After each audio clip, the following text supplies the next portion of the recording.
What's going on, everybody, and welcome back to the chess channel where we solve a difficult puzzle every single day. Today, we've stepped up the rating a little bit to the 2200 to 2400 range. Just want to see if I can challenge myself and continue to extract wisdom from these chess positions.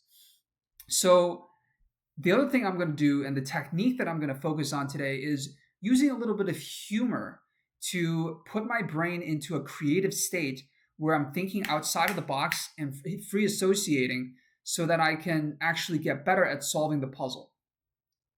Let's start by taking a look here. So we have two rooks and a queen. He's got two rooks and a queen as well, but he's also got two minor pieces.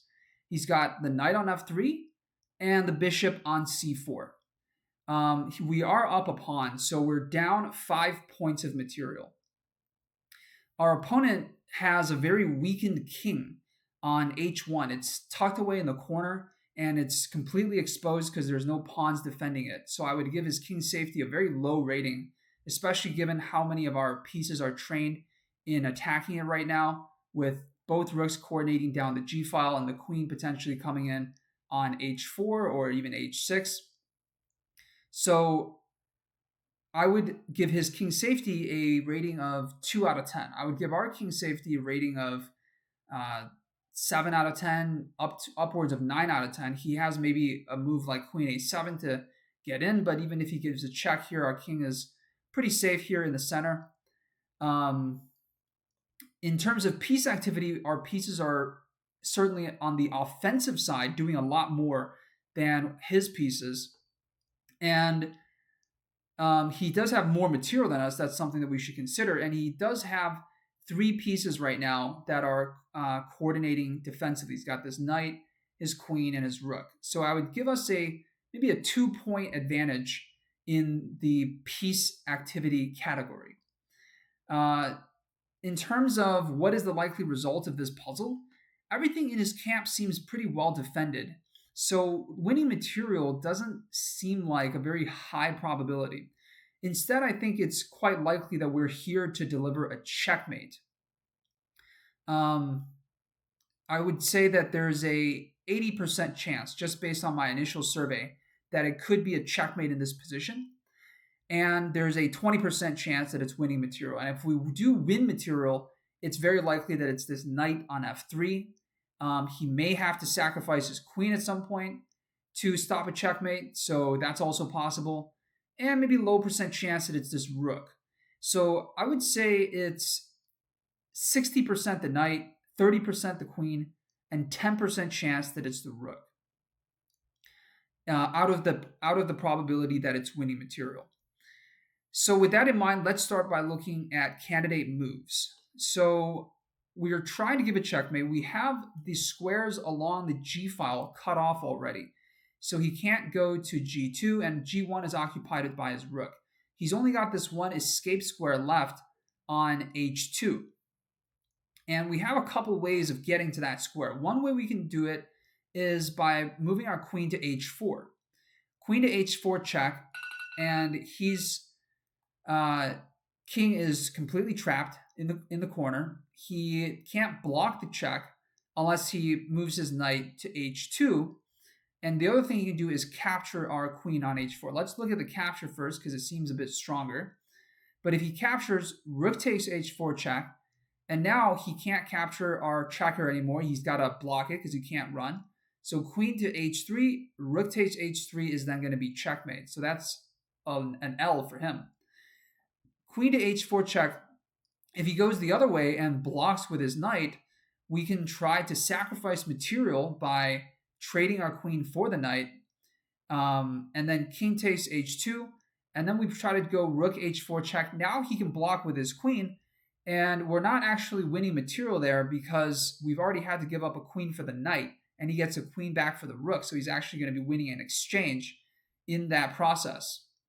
So queen h4 check, knight h2 looks pretty good for him.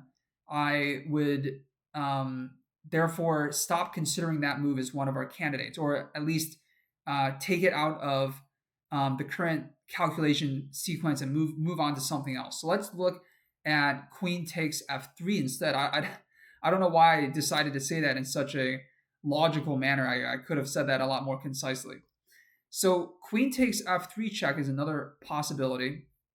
It's a check on the king that he has to either run away from, block, or uh, capture. Those are the three ways to respond to a check. If he blocks with his rook, queen takes g2 is checkmate, so we have that covered. If he takes with the queen, we can check on h4, and this is a check that he can't capture. He has to block with his queen, and then we can take his queen, rook takes h3 for a checkmate. If he tries to run with his king to h2, we can give a check on h4, and this check cannot be blocked or captured or run from, so that's going to be checkmate as well. So all the bases look like they're covered with queen takes f3 check. It looks like that move is going to be mate, or it leads to mate. So let's go ahead and play this move. So he takes with the queen, and now we give a check on h4 with our rook. He blocks with his queen, and rook takes h3 is checkmate.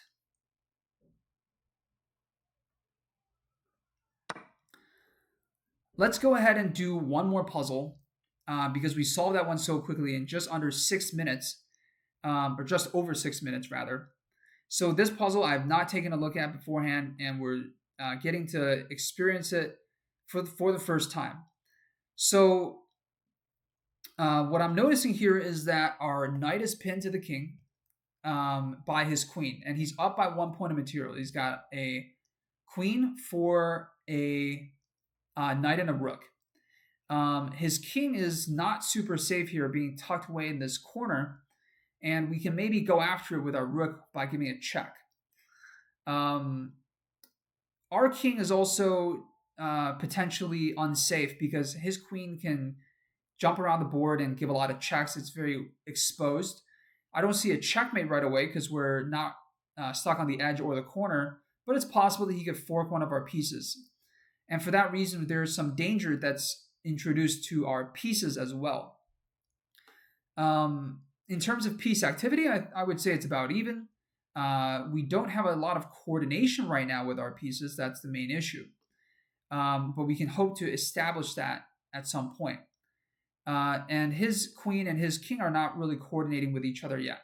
So piece activity, I would say it's about the same. What's most likely in this puzzle? I would say we're trying to win some material. Maybe we can win the queen. We have to have a rook and a king left at the end in order to be winning. So we can't lose too much material. Like, we can't sacrifice our rook for his queen if we want to win, because just having a knight alone is not enough to checkmate the opponent. So those are the stakes of the position. It's possible that it's a checkmate. I would say 30% chance that it's checkmate, 70% chance that we win the queen for the knight. So let's go ahead and look at some candidate moves. And just as I say that it's not super likely that it could be a checkmate, I identify a move like king to h3, king to a3, threatening a mate in 1, rook to f1 mate. And in this position, actually, I think knight to b3 also looks kind of dangerous for our opponent, because if he goes king to b1, rook to b2 is going to be mate with our rook being guarded by our king, and our knight cutting off the a1 and the c1 escape squares with our rook delivering that checkmating check. So king to a3 threatens two different kinds of checkmates, and usually that's very good for us, especially because he only has one defensive resource, is his queen. If he decides to give a check with his queen by going to g3, which looks very dangerous, we can just block with knight to b3, and that block is also a check.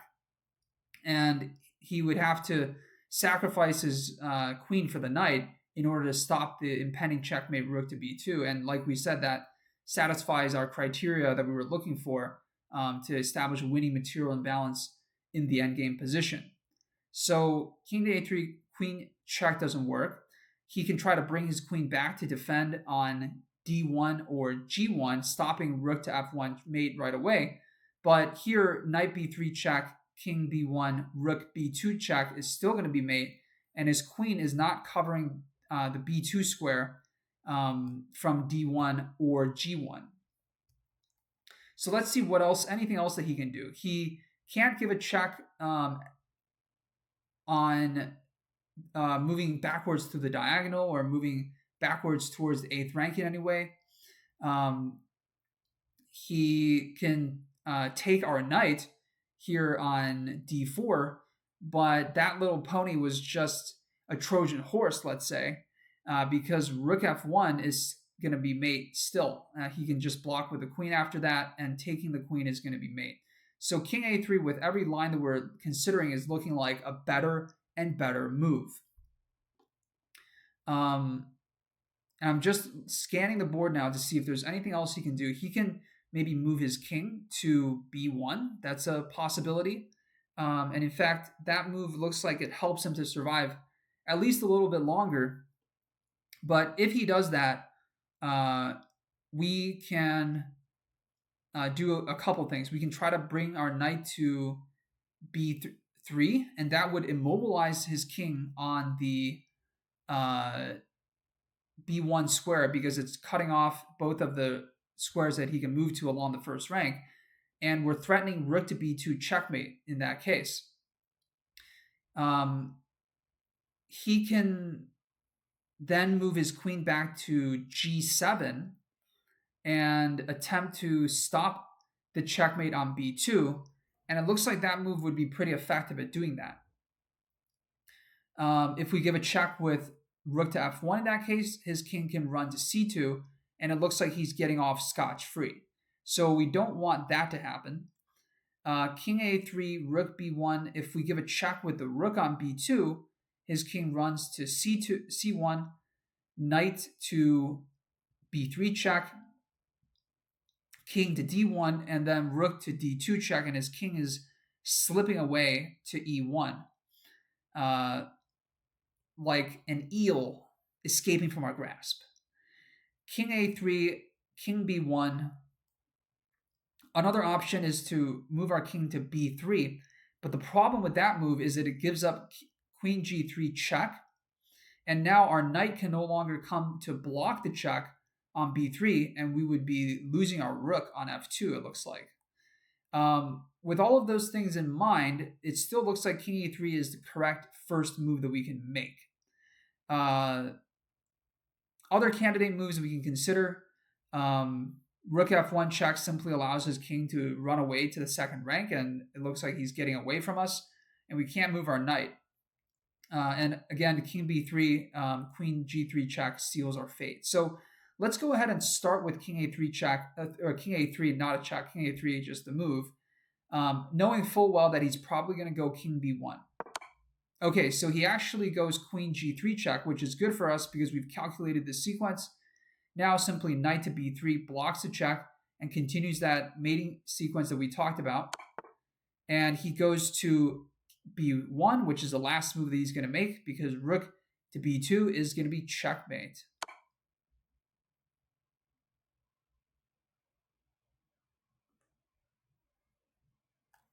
Okay, let's go back and analyze what would have happened had he gone to king to b1 instead of giving this check with his queen. And let's go ahead and take a look at that with the computer analysis.